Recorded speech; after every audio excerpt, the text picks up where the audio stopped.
Welcome to the webinar organized by the Incorporated Law Society of Calcutta, also known as the Attorney Library.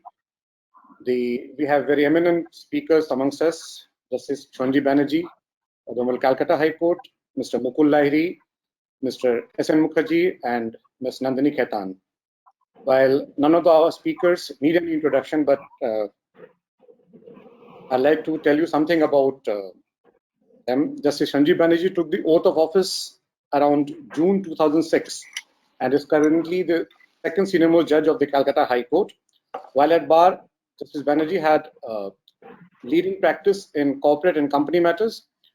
And apart from emerging as an eminent jurist, widely respected for his legal acumen, he has actively been involved with the administrative side of the Calcutta High Court. And he's a hands-on judge equipped with a laptop, pulling on judgments when the cases are being cited. He possesses an impeccable memory, and sometimes we are taken by surprise and sometimes embarrassed too. We are very, very lucky to have him with us. Mr. Mukul Lahiri is a former president of the Incorporated Law Society of Calcutta. He, after doing his LLB from the Calcutta University, he joined in the Central Ministry of Law, and after resigning from there, he joined the Chamber of Justice Mohitosh Mujumdar, as his lordship then was. He became a senior counsel under Central Government Panel for Customs and Central Excise, and authored a book being Commentary on the Bengal Municipal Act. He was designated as a senior advocate by the Calcutta High Court and also served as president of Calcutta of the Incorporated Law Society for 2 separate terms. Mr. S.N. Mukherjee. Mr. Mukherjee is a product of the Doon School and graduated with first-class honors in economics from Presidency College, Calcutta, and proceeded to study law at the esteemed Churchill College, Cambridge University. He was called to the bar by the Honorable Society of the Lincolns in July 1985.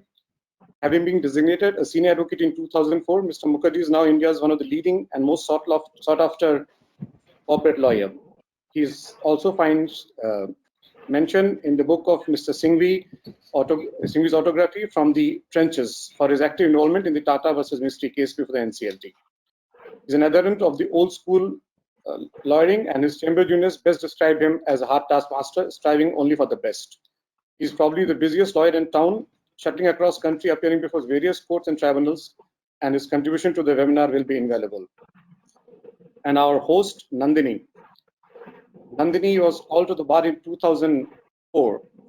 She did her LLM from the Columbia Bachelor's of Information and did her bachelorate from Information Technology in 2002 from the Manipal University, and she's dual qualified to practice in India and as well as New York. Over to you, Nandini.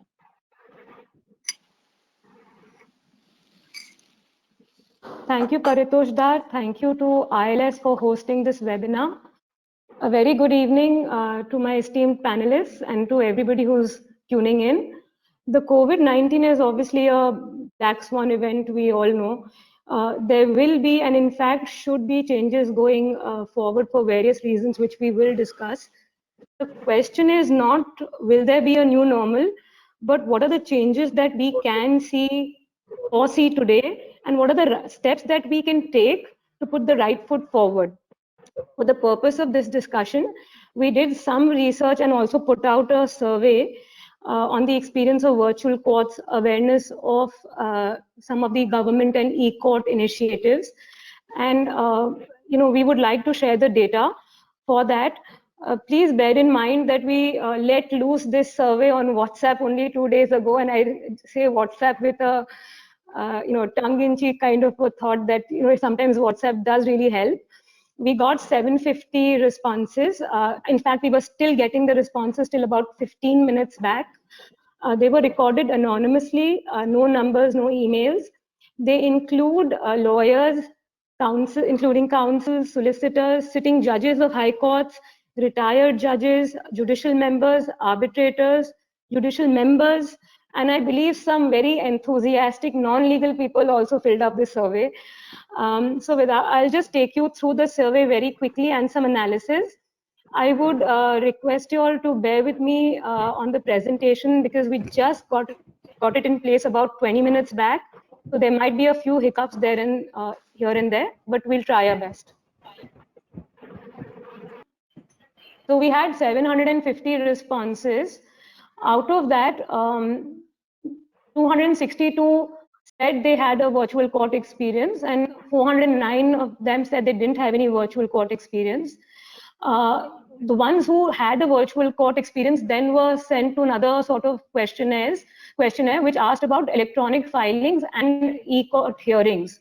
So the people who filed electronically were 135, and in that electronic filing, they had to file to an email, and uploading to a platform was only 53 times, as the email 82 times.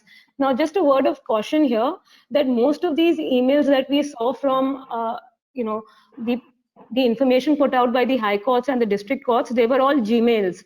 So while it may be okay for the time being in the lockdown where filings are minimal, Gmails typically will have a very capacity to have an incoming traffic of PDF pleadings. So, we will not be able to sustain this in an email system. Then if you look at which forums did then we had how many e-hearings? So these were about 329. Which forums did you have these e-hearings in? They were in high courts, as expected, most of them. We also had 13 district court hearing, but I would like to also put in a word of note here that this particular survey was mostly in Bombay, Delhi, Calcutta, and Bangalore less maybe. And I would assume that most of these hearings would be arbitrations, high court, high stake matters, and Supreme Court. And hence the district court is on the lower side, much lower in fact. Then what platform were these hearings on? As you can see, the maximum hearings took place on this, the maximum number of hearings, as you can see, was on MS Teams and Zoom. Sorry, on video, 97 on video, and MS Teams was 50 and Zoom was 55. And we will show you later that Zoom actually turned out to be complete disaster in most cases. How many links were provided for each party? So a staggering 89 times, only one link was provided each time. And that also has a correlation to how the experience was poor for a lot of people. And we'll take you through that slide also. Then if you see the experience of e-hearing, 65 people did say good. That's a great number. I was expecting it to be much less because of the stories that we've been hearing. Manageable was 87, which was expected. Poor was 55, and it's been sort of an equal sort of a ratio here. Then I would just like you to look at this. What technological problems did you face with virtual courts? And I would like to thank Anunoy and Vivek here who insisted that I keep this slide.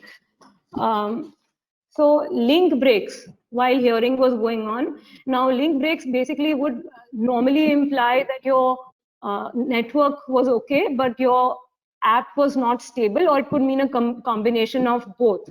So we need to be careful to see that if the network was okay, then maybe it was just a link issue, I mean the app issue. Then if you look at the audio video lag, which was the maximum problem faced by people, 110 of the response was that. This basically speaks to bandwidth issue. Both, it could be one-sided or it could be at both sides. I was very happy to see that unfamiliarity with the software was only 34 in the total.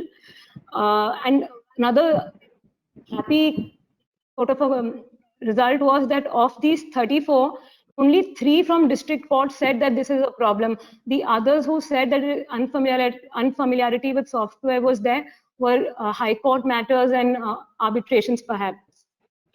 High courts and other district courts do need to take take this into account that the hotline did not work for helping the people when they were facing problems. So, and this unable to file due to data size, this speaks to the problem of emails. When you send it on email, you will have an issue. So we need to have platforms to upload the data, not just send them on emails. Next. Okay, so next part of the survey was basically on how many of these e-initiatives are you aware of? These are both court initiatives as well as government initiatives. So the electronic service of summons, I will come to a little later. It is very, very interesting. It's something the courts are doing themselves, and it cuts down the timing. The National Judicial Data Grid. Now, you know, this is an absolute fabulous site, and I encourage everybody to see it, because what happens here is if you go on this website and you can immediately get a dashboard of pending cases, criminal, civil, and they divide it up to in stages and what kind of matters. So it was a very, very good website to see. Then we also did a let's look at future scenarios. So if there's a future scenario of post-lockdown, and let's assume technology functions perfectly, what would people like? So there was an overwhelming majority that people would like it as a mixed bag, and not either of, not just virtual courts or not just old is gold, physical courts. But if one were to compare, definitely physical courts had preference over virtual courts. This was another very interesting sort of slide that we had, a question that we had on what kind of matters are suited to e-hearings. Now, if you look at the numbers, smaller claims and petty offenses got the maximum amount of traffic with 346. And this is what Richard Susskind in his book also talks about, that, you know, start with smaller claims.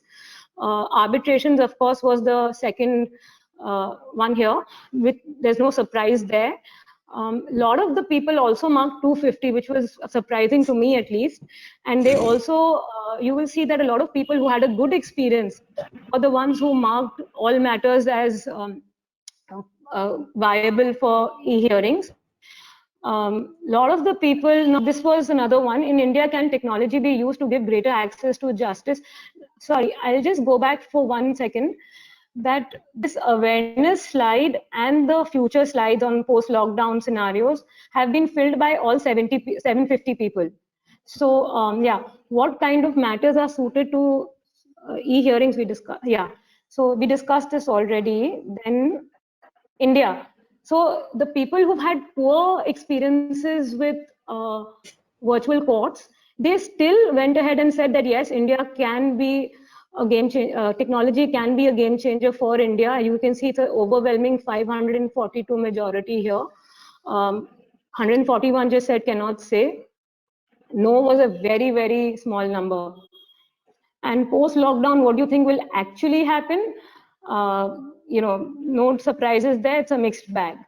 So this is the survey that we had.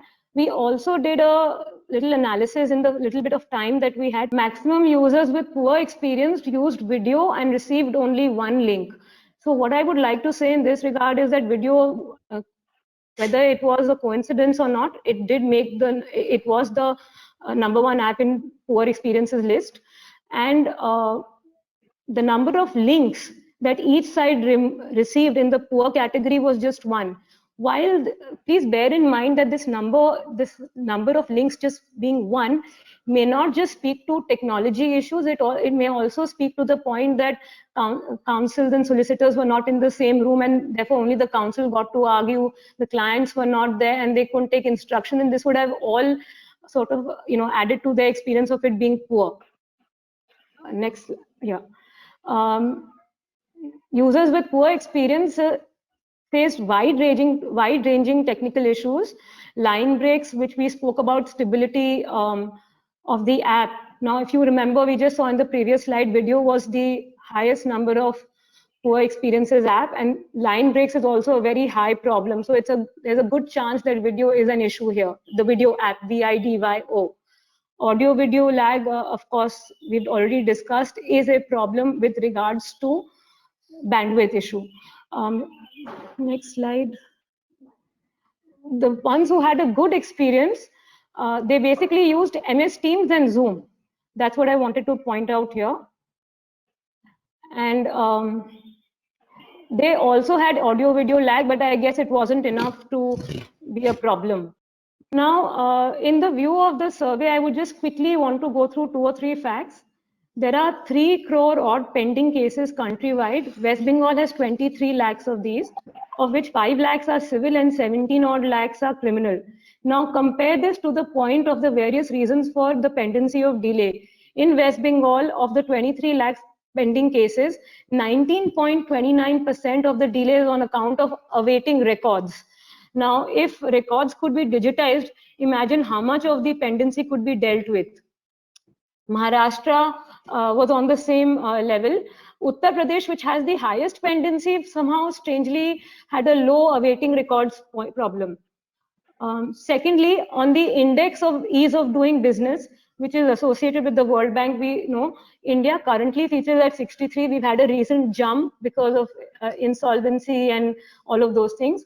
But what is interesting to know is that the rank, the sub rank for enforcing contracts is 163 in about 169 countries. And that obviously pulls down our overall rank.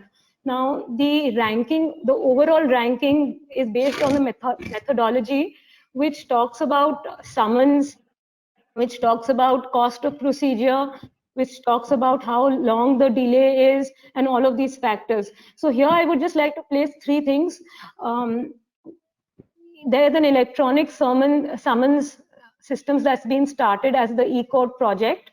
The eCourt project, I forgot to mention, was started in 2007. The phase 1 was basically production of hardware, and Justice Banerjee will take us through it, of course. And phase 2 was around 2012, and it was the software part.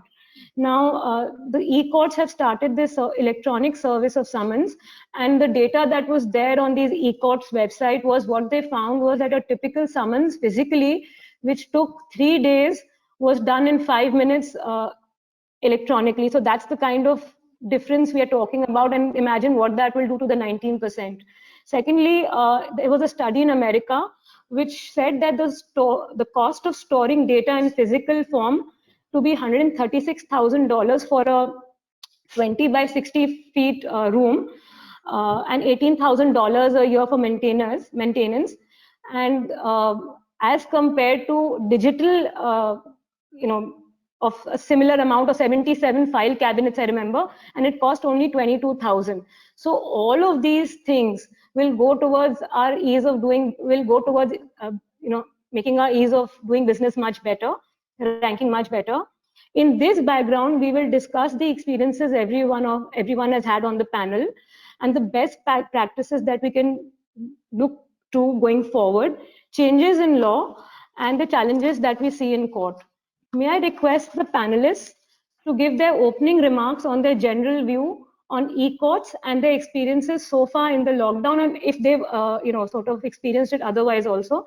And I would urge everyone to bear in mind, the panelists as well as the audience, that the problems that we have seen now will of course be hopefully much better, will not be there post lockdown, because we'll have tech support and staff. So can we start with Justice Banerjee, please? Yes. Now, recently we've had hearings on video during the lockdown period, and on the days that we've had court, really, virtual court, we've dealt with more than 200 to 50 matters on a daily basis. Most of them have been criminal matters, probably bail. But really, we've been doing video hearings at the Calcutta High Court for the last 6 or 7 years. As you know, that the Calcutta High Court has a circuit bench at Port Blair. So whenever contempt matters pertaining to judges who are not on circuit arise, and whenever there are review petitions which are filed pertaining to judges who are not on circuit at that point of time, the hearings are held via video conferencing, and that's been on for the last 6 or 7 years and going on very smoothly. Similarly, over the last year that we've been having a circuit at Jalpaiguri, the same method has been duplicated for Jalpaiguri. My experience over nearly 1,000 matters that I've heard on video conferencing over the last few days has been that the technological kind of awareness on the part of some of the users at the other end may be lacking. We as judges have technical support, so even if I may not be individually very adept, but the technical support that I have in my room helps overcome that problem. Sometimes lawyers don't have that technical support, and some people may not be as tech savvy as others. But overall, I find it's been a very good substitute for the loss of the physical court system functioning at the moment. And I think that it should be carried forward, even in addition to the normal court practice that we have. That would be my short statement at the beginning. Thank you, sir. Can we have Mr. Mukherjee now on this, please? Fortunate to have 6 appearances through video conferencing during the lockdown period. And unfortunately, my experience has not been pleasant on all occasions. First problem has been the stability of the link. On 2 occasions, then the next one was on 2 occasions, I couldn't hear the learned judges or judge. So that really was off-putting. Third was on 2 occasions, I couldn't hear the judges, which was even worse. And another problem is if there are more than 2 parties, the number of links when they are given out are 2 per party. It seems to affect the quality of the video as well as the audio, and we can only see four persons on the screen. So that again is a bit unnerving if you are really trying to create the atmosphere of a court through virtual hearing. And I just hope that these problems are solved. And only one thing, one suggestion I have to make here is if we are to go forward, all these are teething problems. I'm sure the platform that we decide on, the detailed protocols that we'll come up with will probably help in the future. But what is important is that we need at all ends some kind of training, familiarity, because unless we are in a position to have internet familiarity, use of video conferencing, use of the tools that which are expected to make e-courts more viable than the physical courts we have today, I think some form of training and familiarity is necessary. And this is a big problem because, I mean, till my generation, we grew up in courts. I mean, in fact, a lot of others as well who have devilled in my chambers, they start in their profession was the physical presence, because we learn so much from that. And now to have to say goodbye to a large part of it is difficult. But if it's ultimately going to benefit the justice delivery system, then we should give it a try, and give it a try very seriously. I think that's I think both sides have to be tolerant about it, that it's not going to work like flash on day one. We'll have to develop it, participate in it, and welcome change. I've always welcomed change because it's for the better, hopefully for the better. So let's hope that works. And another thing is this education has to come from both ends. I mean, as Justice Banerjee just indicated, he has support at his end, but I know his level of proficiency with all the modern gadgets and widgets, but many judges don't have it, and then it becomes an even bigger problem. So the training has to be at both ends. And I have another suggestion, which is that multiple screens should be made available to the judges. I mean, we are not just looking at short, very urgent matters if this is to go forward. We are looking at final hearings. We are looking at urgent petitions where the file size could be much larger. So my suggestion would be that you have a screen which can be split into 2, one for case law and documents, and the other for just the pleadings, so that paragraph numbers, page numbers can be referred to. And you require a fair amount of dexterity in handling page numbers. And I'm talking my experience only with commercial litigation, because we can't annex just the relevant page. We have to annex the whole document.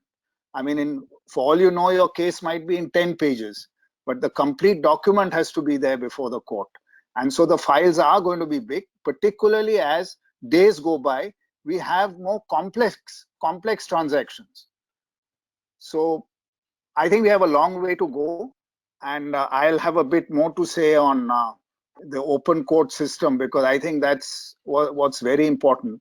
Because when we adopt this platform, we also have to keep in mind the concept of access to justice. It's not necessarily going to work if we just say high courts will have it only for commercial matters. No, because the end game is to dispense justice, and one important element of that is providing access to justice. With approximately 30% internet penetration, I think the infrastructure really needs to ramp up generally, not just in courts. Generally ramp up to make the internet available. I think that will be my opening comments on virtual courts, my experience, so to say. Thank you, sir. And I'm sure Justice Banerjee has taken note of the point that all sides have to be tolerant. I hope you've kept some, and I hope you've kept some points to be discussed on best practices going forward. At this point, may I request Mukuldar to give his opening remarks and his experience, if any, on virtual courts, please. Well, at the outset, I must thank the organizers for giving us this opportunity of taking our time off from the gloomy realities of coronavirus, which is gathering around us, and engage ourselves in a lively discussion about a topic which has assumed and is going to assume a great importance in days to come. Of course, as has been pointed out by my previous learned speakers, that there might be certain difficulties in putting the system in place. But those are the initial teething troubles. But these days, we cannot steer clear of technology or keep technology out of a doorstep. Therefore, virtual courts, we must accept it to be a part of our judicial system. Now, virtual courts have got two aspects. One is e-filing, and the second one is hearing. Now, regarding e-filing, the documents have to be scanned and then put in place in the department. Now, I hear that as far as our own rules are concerned, there are certain page restrictions regarding e-filing, so that I'm told that in course of filing one petition, it may not be contained in one folder. Multiple folders have to be used depending on the page restriction. Now, these are things which can be taken care of in due course, and there may be a dialogue between the representatives of the bar and also High Court administration under the supervision of the learned judges. The difficulties can be solved. As far as hearing in the court, a virtual court is concerned, open hearing, it is rather heartening to learn from Justice Banerjee that the system is already working in our High Court. Of course, I didn't have any personal opportunity of taking part in any video conferencing as yet, but I believe that, having due regard to your past experience, in due course it will take its footing. The court. Now, regarding the training that has been spoken of course, from the bar and the bench, goes without saying that technology basically is a thing which does not depend on one's general knowledge. It requires a specified amount of very dedicated training. So it is expected that the bar in due course will train itself to deal with the technological advances and take advantage of technology in reaching justice to the doors of the litigants. Now, particularly speaking of the present situation of lockdown, of course, we do not know how long the lockdown is going to stay. Our honeymoon is the lockdown is only 1.5 years, half months old. So during the lockdown period, if some urgency arises, then obviously one must take recourse to this virtual court system to redress the grievances of the litigants. And to that extent, the court must also provide the necessary infrastructure. As it has happened in our own experience, the date of hearing was fixed, and for some reason that had to be cancelled or postponed because necessary, I understand, staff support could not be obtained. But these difficulties will be there. I believe that in due course, the difficulties will be overcome if a sincere effort is made in that end. Thank you, sir. I've been hearing a lot of these virtual court discussions all over the country, Bombay, Delhi, Bangalore even. I must say Calcutta is one of the most positive I've found till date. Only in Bengal can we call it a honeymoon of a lockdown. And, I'm hoping that it won't extend to too many not to attends going forward, and we'll be open properly when we are open. Can I invite Mr. Mukherjee to address us on a few best practices that he has seen in arbitrations or international commercial arbitrations or domestic ones? Well, most of my international commercial arbitrations have had their seat in India, and a lot of them have had retired Supreme Court judges. So it was pretty much like a physical court in terms of handing out papers. There was really no e-filing or e-communication or scanned copies of judgments or scanned copies of files. But wherever the presiding arbitrator has been a non-Indian and nominated by one of the institutions or a member of one of the international arbitral institutions, they have had, that's where I found them using, some of them using 2 if not 3 screens, so that documents are at one page, one screen, case laws in another, and they insist on everything being given to them through virtual filing, if I may use that expression.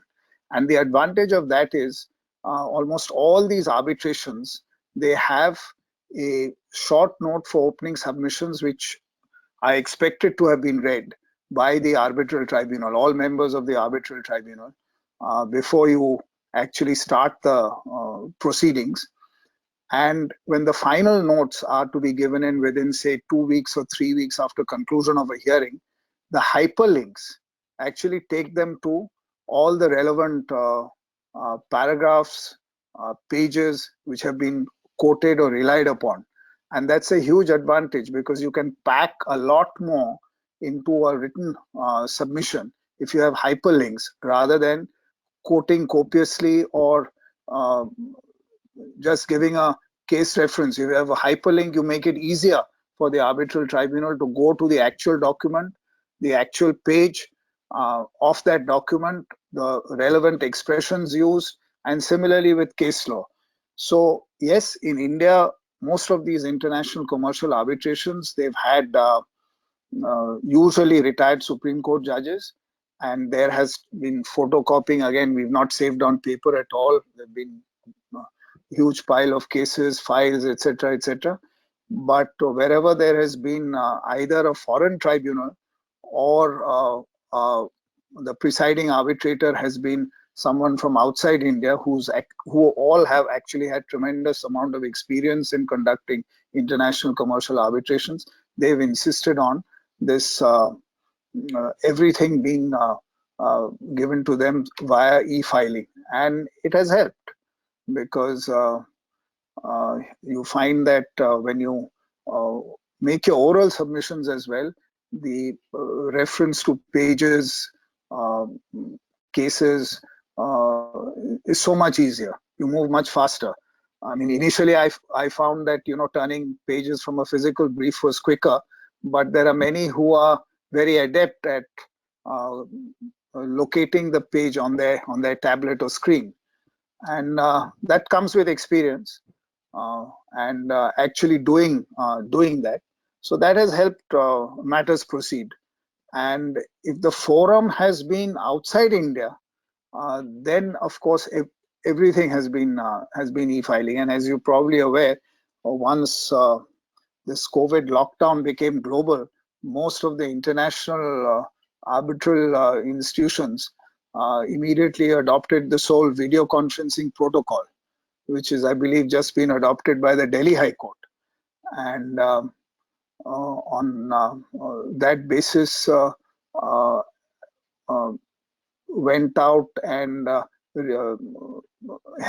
basically went and said that, look, all these international arbitration institutions, other than where a trial is involved, are willing to hear the matters through video conferencing. And I've done one video conference. Sir, you've gone mute.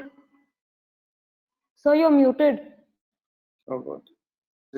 Matter where the entire trial finished in 2 days, which included witness was in Calcutta and did the matter, and the other side was in London. And in 2 days, the witness action, opening arguments, closing arguments, everything was concluded. And it was quite fantastic, but that will take time. I think it will take time here for, we were of course a private forum, you shouldn't forget that. I mean, public fora is what the courts are. Before an arbitral forum, a lot of things can be done by consent, and the public is really not entitled to have any access in such fora. So it's much easier to do these matters in arbitration, but I don't think everything can be replicated. But I have a few suggestions which I'll come back with later with regard to procedure to be followed, what might be helpful. Yes, that's all I have to say about arbitrations. Thank you, sir. Just on your point on doing the dexterity and going through the brief electronically, recently Senior Counsel Mr. Dinyar Madan, who's from Bombay High Court, did a 20,000 page arbitration completely on his iPad. I actually couldn't believe it when he told me this, and then the solicitors told me that was true. And the CEOL video protocol that you mentioned, sir, so there is an Indian Arbitration Forum, IAF. It's composed of various partners of various law firms across India. They are currently working on a video protocol for India also. We should be coming out with with a protocol maybe in a month or 2 months, and we'll definitely share that. Justice Banerjee, if you could just take us through the various e-initiatives the court's been seeing in the last 10 odd years, which have been put into place or at least thought of, implemented, but not seen not seen a completion, and where Calcutta High Court's on this currently. There have been a lot of initiatives, and in fact, there's a virtual court program pertaining to petty offences and things like that, which was widely discussed at a conference of the chairpersons of e-committees in Delhi in January of this year. So what that envisages is that there is going to be a judge, but the judge is not going to be in a particular courtroom. The judge is going to be somewhere. The judge is going to control the system, and a person who's charged with a petty offence will plead through video, and then the judge will give a ruling, and immediately the sentence, if it's a fine or something, can be implemented. Now, that is at an advanced stage. Unfortunately, the sync between the court system and the West Bengal government system is not available at the moment, and that's why it couldn't take off. but I want to bring some focus into the discussion.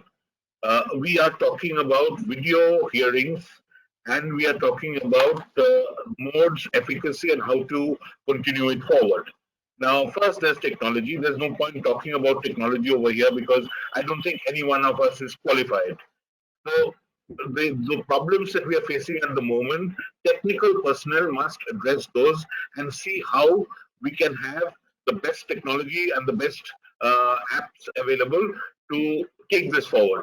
Secondly, and more importantly, we need personal skill set improvement. And Mr. Mukherjee has talked of training. Even judges need training. I need training. And there I can take the initiative and invite you, Mr. Mukherjee, to the wonderful Judicial Academy that we have in West Bengal, where if you agree, the High Court will take the initiative. We have master trainers where judges and lawyers can sit together and we can have programs, on a weekly basis or on a bi-weekly basis, whatever, works out best, where such training can be given so that we improve our skill sets as we use the technology. Thirdly, and most importantly, there must be an attitudinal change. There has to be acceptability. And if we are going to work on a platform such as an electronic platform, there is a protocol of dignity which has to be maintained. Now, if the respondent does not have an answer to the case brought by the petitioner or the complainant in court, and if the respondent dodges by giving various excuses like, oh, phone number was not available, oh, you sent the email but I did not get it, a level of dignity has to be maintained, at least at the level of the lawyer. Thirdly, if you are going to challenge everything, like has become the fashion these days, when the plaint says, when the petition says that the petitioner is a citizen of India, the opposition begins, no, the petitioner is not a citizen of India. If you're going to go down to that level, then things are going to take a long time and cannot be done on such a platform. There must be certain basic protocol which must be agreed to. Some model rules are already in place as far as Calcutta High Court is concerned. Some model rules have been forwarded to us by the E-Committee chaired by Dr.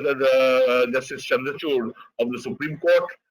There's the sole protocol that I'm aware of. There's something that Nandini was referring to, which some firms in India are getting. Now, all these things have to be collated, and we have to find what is best suited to a particular situation, keeping in mind that this is a public forum.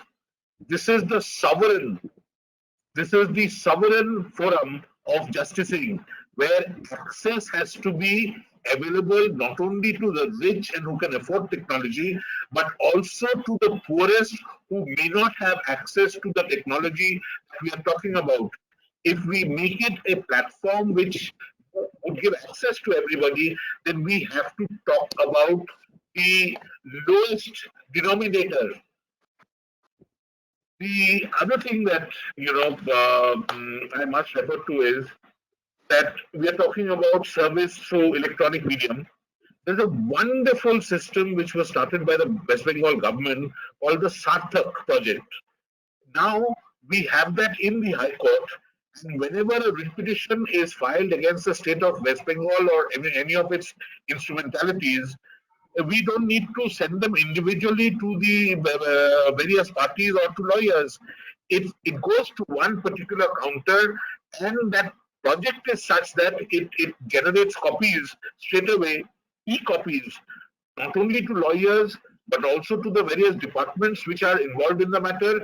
And the departments, having received the e-copies, forward their instructions electronically to lawyers.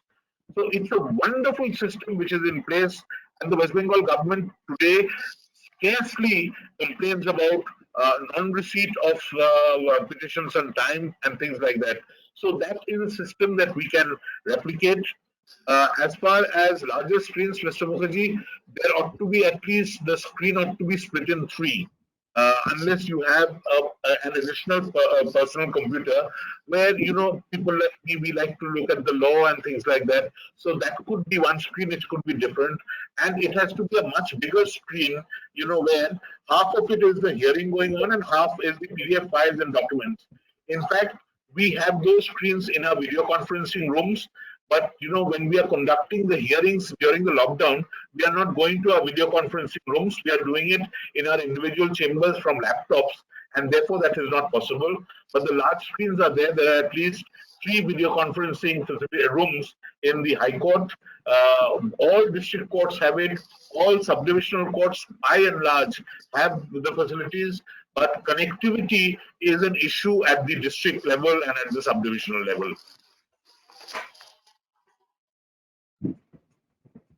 Thank you, sir. To take sir's point on the sir, am I correct in understanding that you were talking about traffic offences and challans? Yes. Okay, so to take sir's point on traffic offences and challans, I think this was experimented with and yielded very good results in Delhi, Haryana, Pune, and Tamil Nadu. In Delhi, I think maybe 7,000 such cases were immediately dealt with. And this also is sort of to the point of judgeless courts, which again, a few people have spoken about the artificial intelligence and all of those in that line, but that is not the scope of the discussion today. Justice Gautam Patel of Bombay High Court yesterday gave a lovely webinar on pleadings. And his one point was that if we are going to have e-filings, he also said the same thing that Justice Banerjee is saying, that keep your pleadings short, don't get into unnecessary, the petitioner is not a citizen of India, because brevity has to be the key going forward. With this, I would like to now go to the next point on what are the changes in law. Just very quick thoughts that we may have on certain amendments or certain changes that we look at procedurally, substantively to accommodate e-courts. I will just run through a few that came to my mind. Definition of court itself, service of summons, examination of parties, how will it be done, discovery and inspection. A very interesting point was raised on this. Now, when we do discovery, when we do inspection of documents, my senior had always said that please look at the receipt for delivery. Now here, when WhatsApp is becoming the receipt, WhatsApp is being used to deliver summons or notices, and you get a blue tick to show that it's been sent. Are you going to be examining phones in the inspection process? So we'll have to look at all these things going forward. How to make payments into courts for various reasons. High Court rules, of course, will have to be also looked into. The proclamation of person absconding, protocols for e-hearing, which Mr. Mukherjee already alluded to.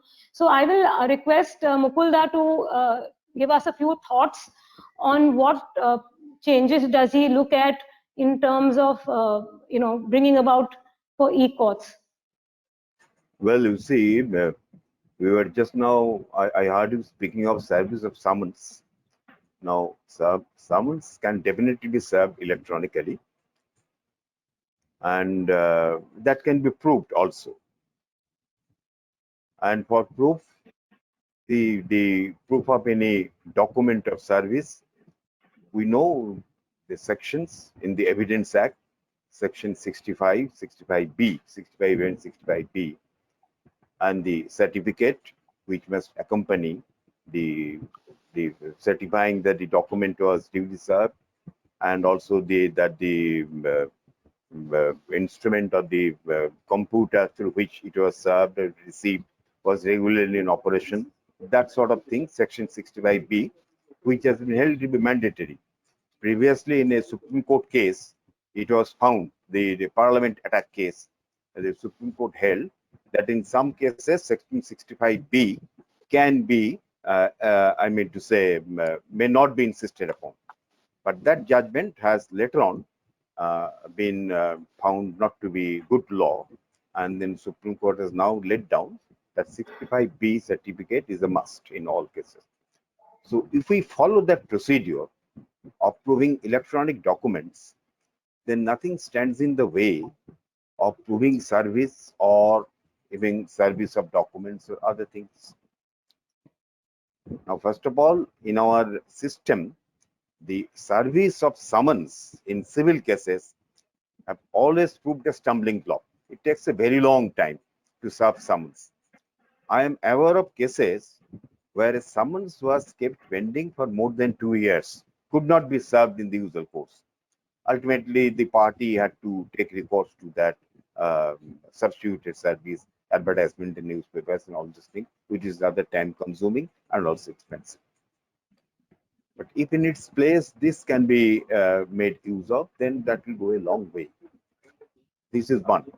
And secondly, the other thing regarding the procedure to be followed in hearing of cases in the by your video conferencing, I think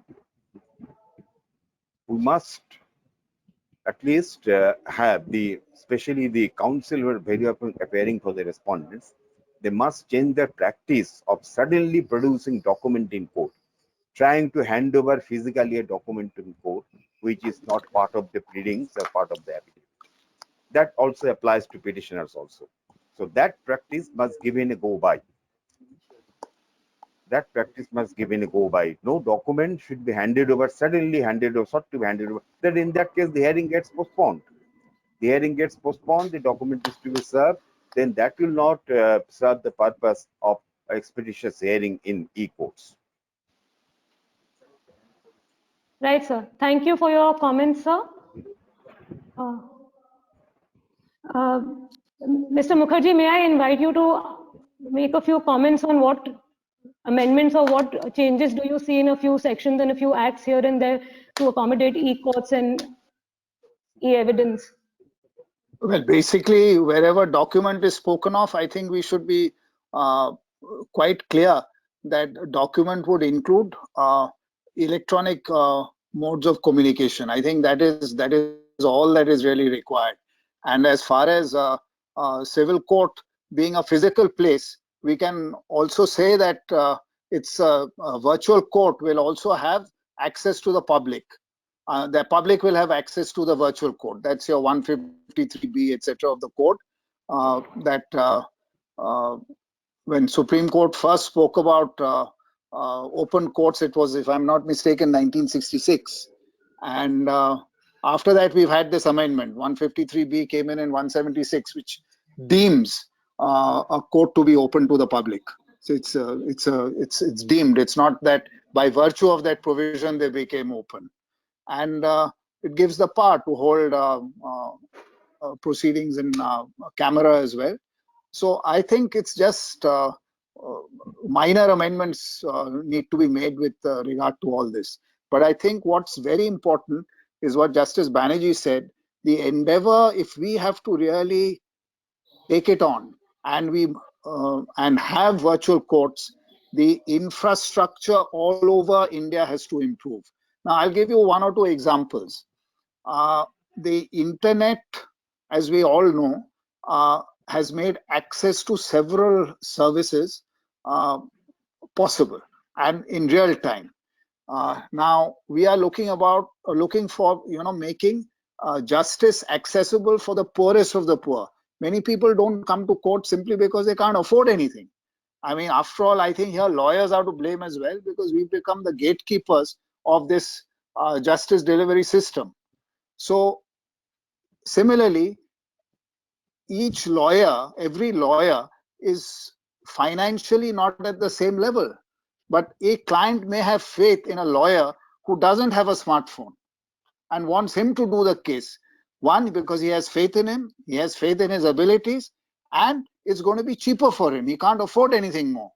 Now, the access, even when we go on to the virtual court system, should be able to provide for the situation where a lawyer who doesn't have a smartphone can actually also go and participate in a virtual court hearing. So the infrastructure has to spread. I'm not talking about cities here, because real justice happens in rural areas where it's really needed. We are lucky that we do commercial litigation. In fact, commercial litigation is now moving out of courts. It's going more into arbitrations. And I can tell you that the way arbitrations were being done till very recently, it was hugely expensive. I mean, we used to have, for a tribunal, the cost was 9 lakhs per session, just for the tribunal fees in ad hoc arbitrations. Now we are moving towards institutionalization. Things are likely to change. But I think, you know, we have to give the virtual platform a chance. We may miss the battle in courts. I've always enjoyed it. I like to be a bit nervous, but you know, the video to get that nervous energy going in a 50-50 matter or a 60-40 matter or even a 70-30 matter. But it's virtual courts. You know, you're going to have, as Justice Banerjee again said, you know, he's the son of so and so. You deny that also. We can't have that. So I think there has to be more responsibility in pleadings. There has to be more responsibility and advice if we actually want to move forward in all this. I mean, we shouldn't be there to be ambushing the other side. In fact, the suggestions that I have are, whenever we go into these kind of hearings, Justice Pal, I remember when she used to sit singly, used to insist on a very concise list of relevant dates, not the whole story, relevant dates, and the case, the points that arose out of the case, and that should be a one-pager.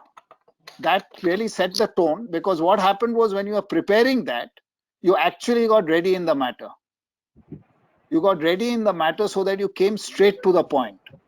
And that's difficult. I mean, I have planes today with me, formatted planes. I have one of late Mr. Somnath Chatterjee on specific delivery, 5 paragraphs. 5 paragraphs, and that's all that you need to say to prove in the case. Now all our planes are verbose. So I think it's got to be a total overhaul. You know, when we look at what has happened to us, this COVID lockdown has actually made one think. I'm not saying that we're going to switch to virtual straight away. I think it's going to be both. It's going to be physical courts as well as virtual. And I'd go with the majority in the poll that it's going to be a combination of the two. And I think what is important is, we must choose the kind of cases where we are going to introduce virtual hearing upfront and see how it happens, and then seek to expand it. I mean, I can foresee a problem with regard to witness actions. I can foresee a problem there.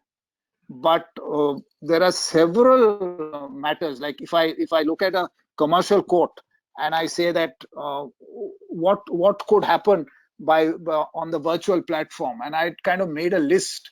One of them was case management hearings. We can actually move fairly fast on that. Then applications for summary judgment. Now every commercial matter, you can apply for summary judgment. We are not constrained by Order 37 or Chapter 13A. There's a provision for summary judgment, and that should be all done. If you have a case for summary judgment, it should be done quickly and on a virtual forum. You don't need anything more. Then where evidence is complete, like appeals, second appeals, where there is nothing more to come in by way of evidence, we can make a start with regard to having that heard on a virtual platform. And digitization, that has to happen at a fair pace. And I'm told that e-filing is now going to be an option which is going to be available, so we can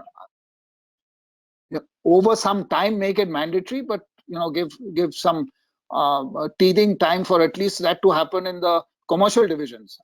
Because if somebody is wanting priority in terms of, if it's a commercial dispute, and as far as the High Court is concerned, there is a pecuniary jurisdiction issue. Somebody can make a claim of that amount. I'm sure they can have e-filing. I'm saying introduce it everywhere. Sir, you're muted. Justice Banerjee, come on. Yeah. Sir, you're muted. Can I take it Okay. to Justice Banerjee? No, he is audible now. In fact, Mr. Mukherjee, I'll let you into something. In 2007, we had proposed at a computer committee meeting chaired by Justice Bhaskar Bhattacharya, what about e-filing, at least in company matters, where there is a commercial value to it. Now, even in 2007, if you remember, Mr. Mukherjee, most of the work used to be done on computers, and people would be sharing disks, not pen drives, then probably sharing disks. But unfortunately, the representative of the Bar Library, not the Incorporated Law Society or the Bar Association, the representative from Bar Library was the impediment to the discussion even going forward. And this we are talking of 2007, before e-courts probably had started anywhere else. And Justice Bhaskar Bhattacharya, one of the better minds, and of course, very tech savvy, wanted to introduce that in Bengal or in Calcutta.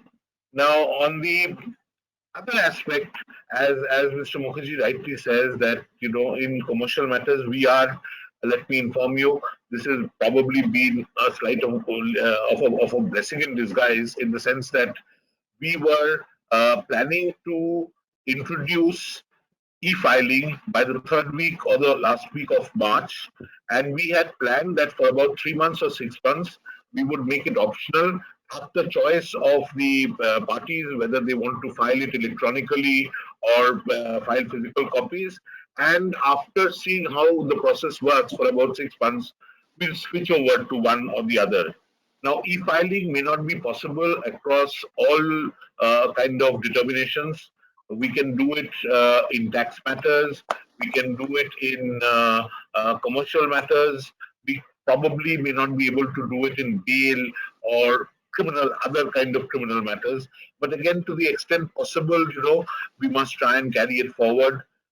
There will be a issue, an issue pertaining to evidence, witness action over video hearings.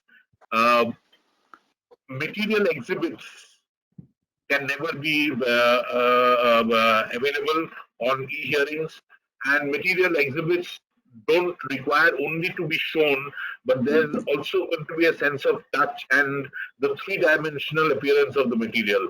So those are areas where, video conferencing may not be ideal, and probably for those things, you have to have physical courts, but we can have, if we want to carry it forward, we can have the other parts of the hearing over video or virtual court system, and certain parts which are unavoidable, we can have them in the physical form in our old court system.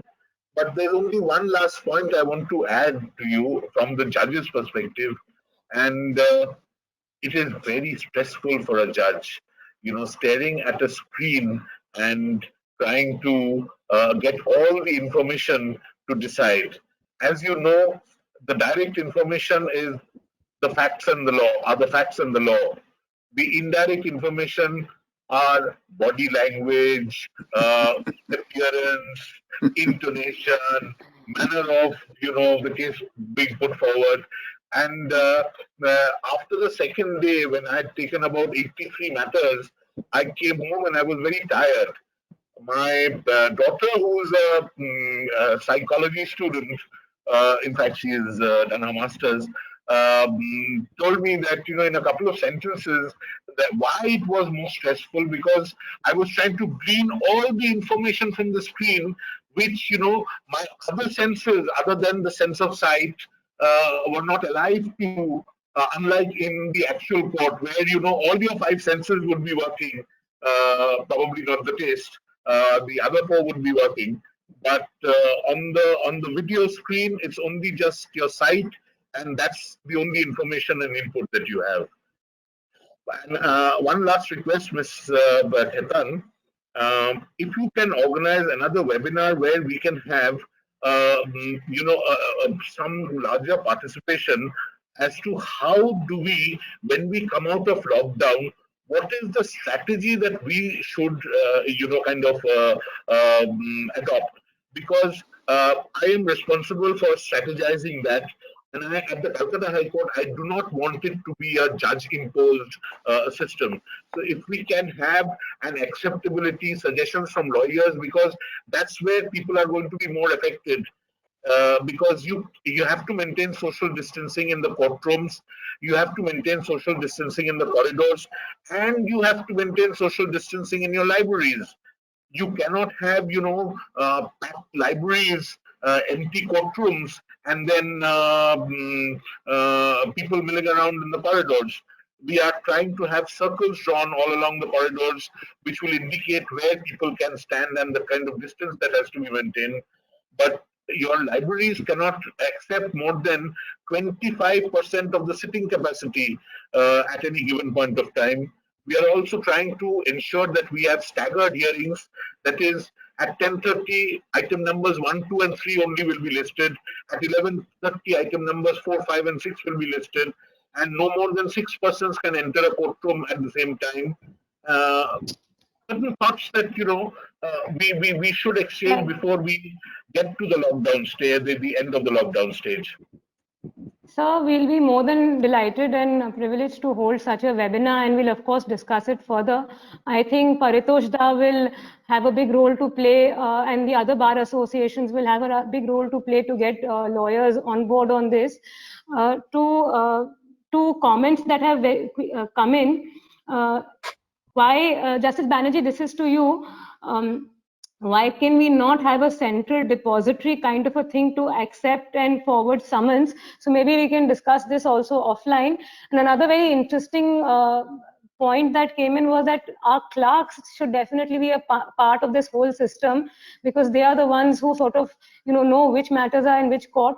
But if what Justice Banerjee is saying on the point of X number of cases during X time, then the unpredictability will also obviously go down. With this, I would like to take us to one of the last questions that we have for the day is, what advice do you have for students who are still studying to gear up and, sort of, because they'll be starting afresh and they won't have any old practices and old habits to get rid of. So what do you see, what can you tell them to, start looking into today so that when they become lawyers, they are already kind of equipped day one to do this well? We have a lot of students who have logged in today, sir. Justice Banerjee, can I ask you to take this one first? Yes. There can be no bigger example than Mr. Mukherjee on this. There's a lot of posturing which goes into advocacy. The manner in which you stand, the way you kind of look at the judge, whether you face him full-bodied or at an angle. And what my advice to students would be, if you're going to have video conferencing, then please ensure that your facial muscles do all the posturing. Because the other kind of how you stand, how you sit will be of no relevance. So you have to exercise your facial muscles and gear them to, do the posturing that, say, someone, a fantastic artist of that like Mr. Mukherjee does in court. In fact, it's quite ironical that you say that, because one of the comments, I'll come to you, Mr. Mukherjee, 1 second. One of the comments that you made about Mr. Mukherjee's art of advocacy, one of the comments is that, can Mr. Mukherjee teach us his art of advocacy? So it absolutely ties in with what you said. So Gopalda, I think that you'll have to take a class on how to do advocacy on virtual course as well. Yes, please go ahead. Yes, so sadly, the master of advocacy is no more. Both Justice Banerjee and I, we had appeared as Mr. P.C. Sen's Jr. in a number of matters. And he was one person who could read the judge better than anybody else. And I still remember one incident. The judge was Justice Ajay Ray. I was opposing Mr. Sen. And I thought I had a fabulous legal point, and I got up and I said there's no answer while Mr. Sen was addressing. And Mr. Sen just turned to me and said in Bengali, "Are दाड़ाओ आजफल point tate aschi." And then Justice Ray said, "Intelligence is no substitute for experience, Mr. Sen." Am I right? I knew with the excellent point I had lost the case. And another thing I must tell you, even the Bombay High Court has lost a master in advocacy, Mr. Ashok Desai, very recently, Yes, Yes, absolutely. yes. who are very similar in style, very similar in style. They were, as the expression goes, they believed in knowing the judges. I mean, that was how it was really developed. And knowing in the sense, meaning not calling up or anything, but knowing how to get the point across and what would appeal to them in court. So thank you, sir. One of the questions or comments that have from the audience, it seems like an ex parte hearing. So I'm hoping that now that we're taking questions, it doesn't feel like that. So one question that's come in is that during these times when there's only urgent hearings by and large, there have been situations, two kinds of situations, two different questions to that extent. One is that there have been physical hearings still happening. A person who's written and said that there was a physical hearing, and while he could not attend it, the judge and the other side was insisting that this does happen. I am aware that this has also taken place in one of the tribunals. So what happens in such a case, or what do you think should happen? And the second part of this is that should a virtual court hearing in the future, or even right now, starting with right now, because we may not have access to all of our documents. For example, I'll give you my own case. We are supposed to have all our records in the office digitized. I was a little slow in that, I guess. So all my records were not digitized. So when lockdown happened overnight, I didn't have a lot of documents with me. So now when virtual courts are happening, and if somebody doesn't have a something which is with them and they don't have it digitized, and the other side is insisting on a hearing, how does that take place? So these are, and going forward, if virtual courts are not mandatory yet, I mean, it'll be introduced into the system slowly, would it be mandatory or would it be by consent? So if you could take that, please. You want me or Ms. Mukherjee? No, Ms. Justice Banerjee, please. With the present set of rules, it cannot be mandatory.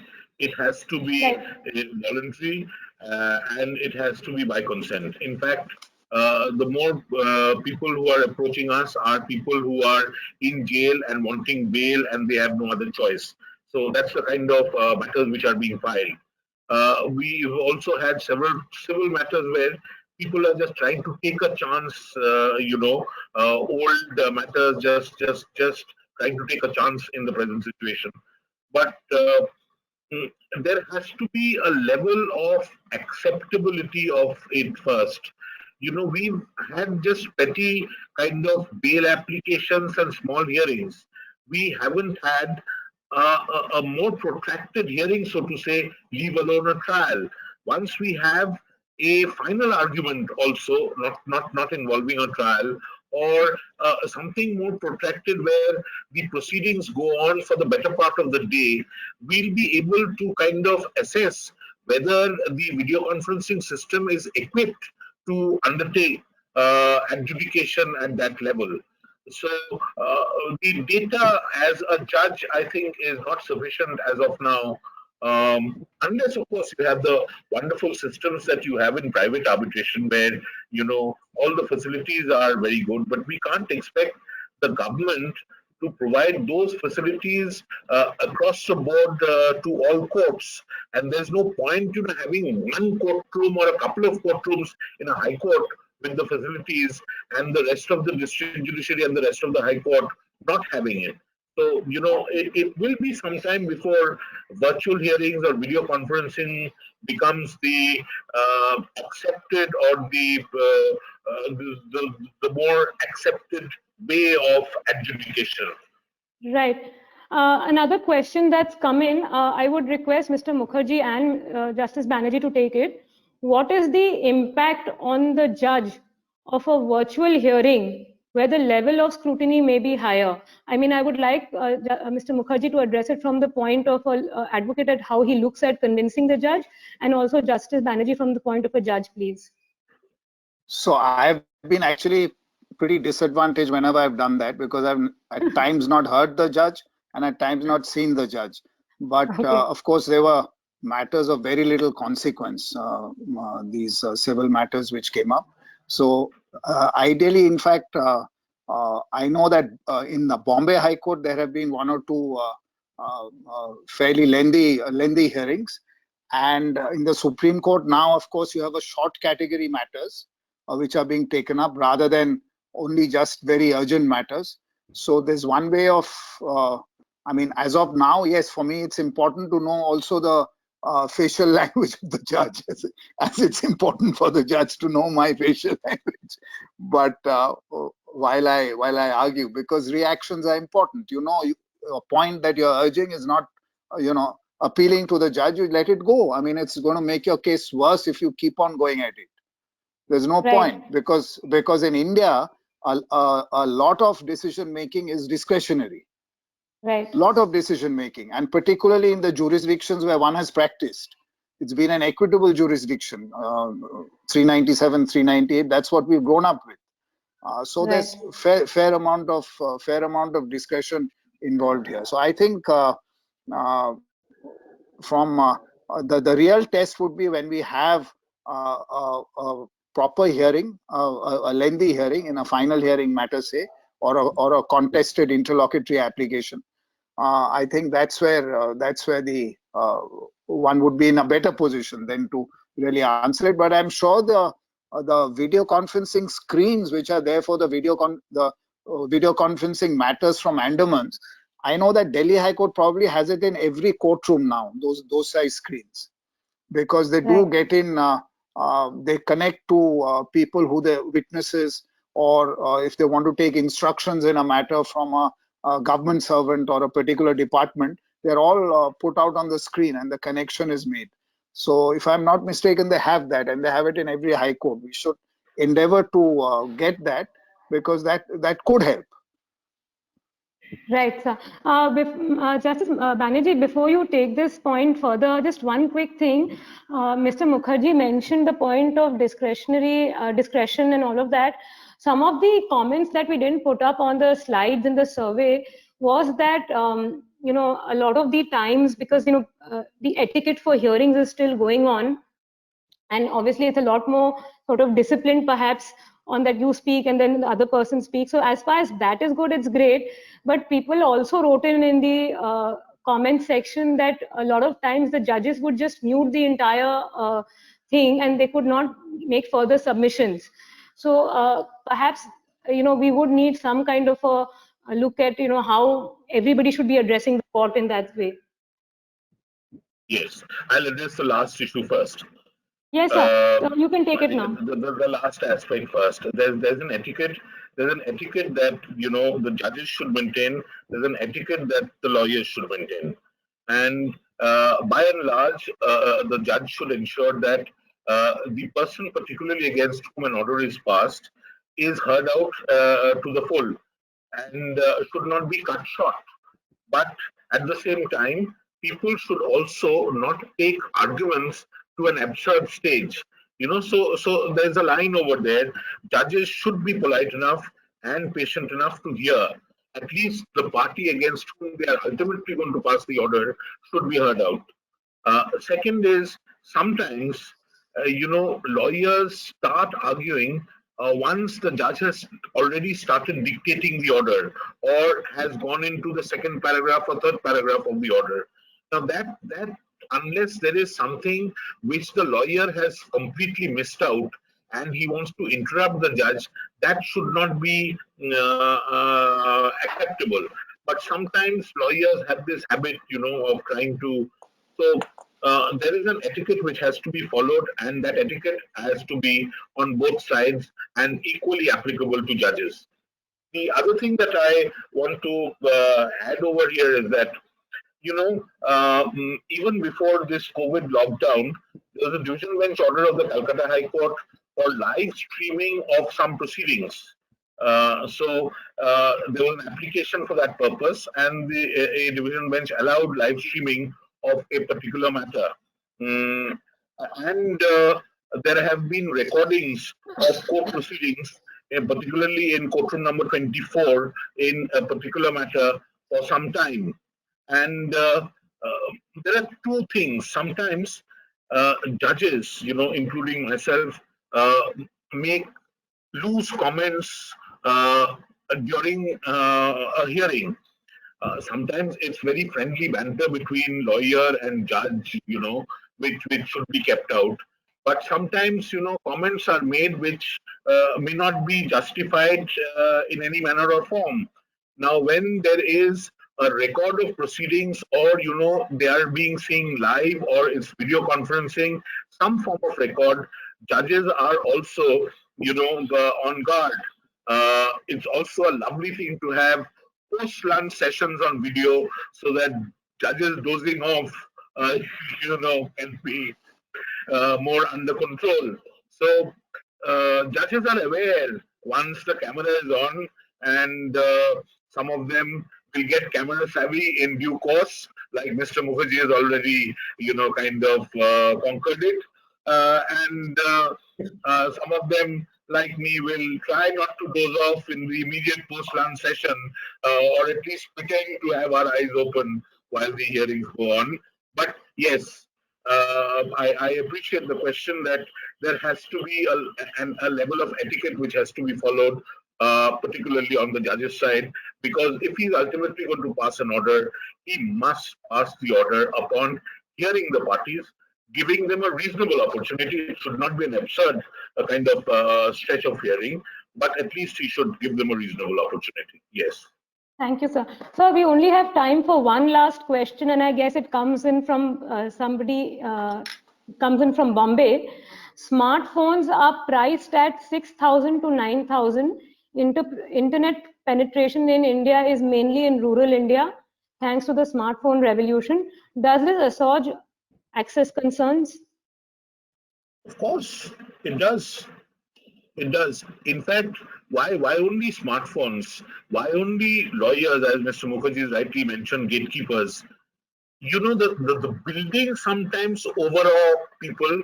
Imagine the farmer, if he wants to approach the court with a 226, the very edifice of the High Court will scare him away, because it's something very strange to what he's comfortable with. Now, access to justice means where we must make the lowest denominator comfortable in approaching us.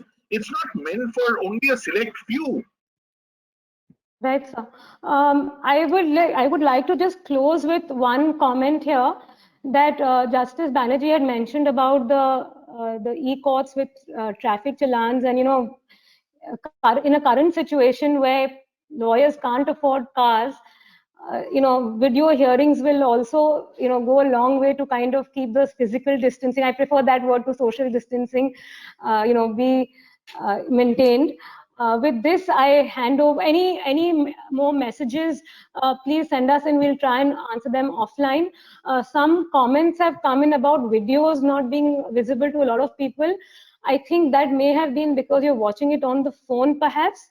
I'm sorry about that. We'll try and make a recording of this available to those who couldn't see the video.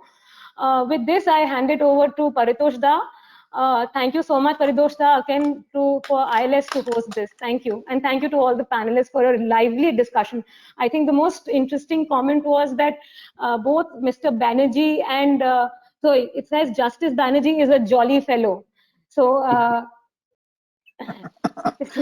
I think the comments are quite appreciative. And I want to come in there. He's not in court. Yeah, no, but that is, I offered that up as proof that the video is visible to a lot of people. With that, I hand over the screen, as we say now, to Paritosh Da. Thank you so much, everybody. I think it's been a fantastic experience. All of us are going back with a lot more knowledge, a lot more wisdom, a lot more information about the virtual courts, and we all understand that's the way how our legal world is going to be in some time, at least a major part of it. and I do accept the suggestion of Justice Banerjee about another webinar about between the judges and the lawyers as to how we can take this forward. We will definitely have that, sir.